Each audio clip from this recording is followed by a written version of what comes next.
Asteroid warning. From boiling alive to ruptured eardrums, scientists reveal the horror of the strike. And I plan on also giving you some information about the quick frozen mammoths with the buttercup still undigested in their stomachs, because I found some fantastic information as to how that could have come about, and I think we're all interested in finding that out. And a lot of us believe it had to have been something of a celestial body bringing quick frozen temperatures to the Earth in some way. Now this is by Emily Ferguson on Express UK. Science experts reveal terrifying details.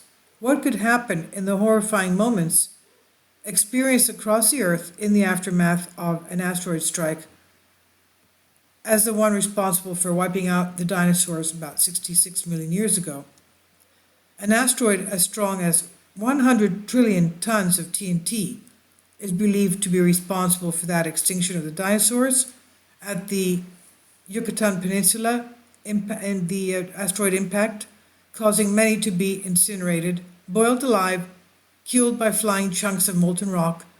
The asteroid believed to have collided with the Earth, causing devastation, destruction, and wiping out the dinosaurs, among other species as well. The explosion, equal to 100 trillion tons of explosives and 1 billion times more powerful than Hiroshima, annihilated 75% of all animal species, decimating 70% of the Earth's forests. The asteroid struck the Yucatan Peninsula in eastern Mexico. It left behind a crater 100 miles wide and 20 miles deep. Analysis of the crater's rim by a team led by marine geophysicist Sean Gulock, reported in the U.S. journal Proceedings of the American Academy of Sciences, provided details of this deadly asteroid collision. It was a direct impact. Expert Jonathan Mayo outlined terrifying timelines of the events, describing horrifying consequences of the asteroid's impact. He said, as he revealed, of the asteroid that just hit a few minutes later, the dinosaurs and forests could have been saved, as the burning rock could have plunged into deeper water, absorbing much of the force in the water. The dinosaurs roamed the Earth 180 million years, living in a tropical climate abundant with life. The animals were surrounded by forests, seas, and miles of land. But one asteroid, traveling at 45,000 miles an hour, that's the speed most of them are coming at as they whiz by us, brought an end to the era of the dinosaurs, as the impact of the crash obliterated almost everything in its path. The blast sent molten material into the atmosphere at speeds of more than 100,000 miles an hour, causing temperatures to rise more than 300 degrees Celsius in areas close to the impact. That's as hot as a hot oven. Mr. Mayo explained this would have caused many dinosaurs to boil alive, as water within the animal's skin starts to boil and then bursts into steam. Other animals would have been incinerated instantly, because much of the asteroid's destructive power is thrown forward. The impact then reached the sea, and that caused a colossal tsunami, devastating thousands of sea creatures. Large pieces of rock ejected from the explosion would begin to fall back towards Earth at speeds causing wildfires and further devastation on impact. And molten rock flung through the air, forming into small glass bullets known as tektites as it cools.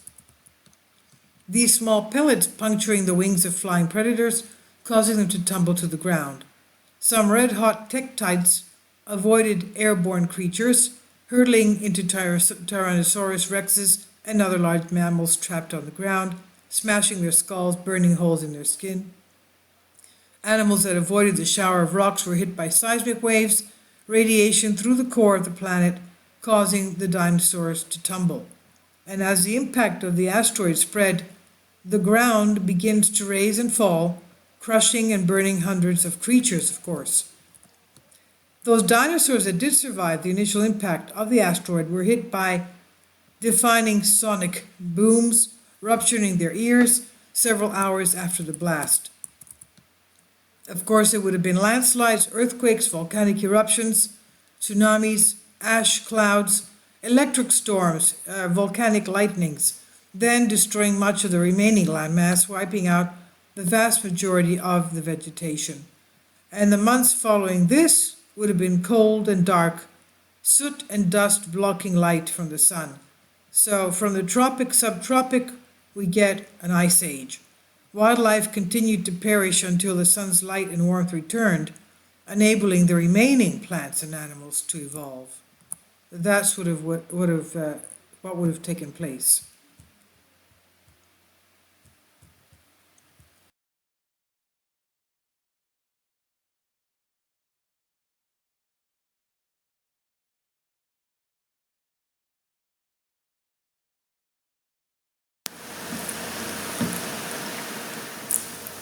If you'd like to join me on my Patreon account, you will hear content not covered by mainstream media.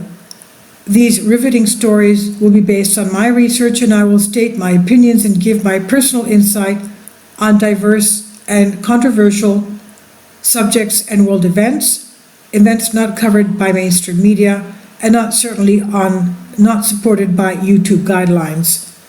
So whatever I have on my Patreon, most of those will not be on my YouTube channel.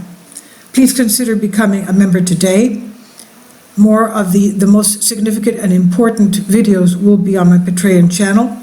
Your support helps me to continue my research and keeps this YouTube channel alive. And we depend on your support, your generous charity, because we help economically challenged families here in Athens, Greece, in Kapota, and we also help the young generation with university tuition and the community around our church. Thank you.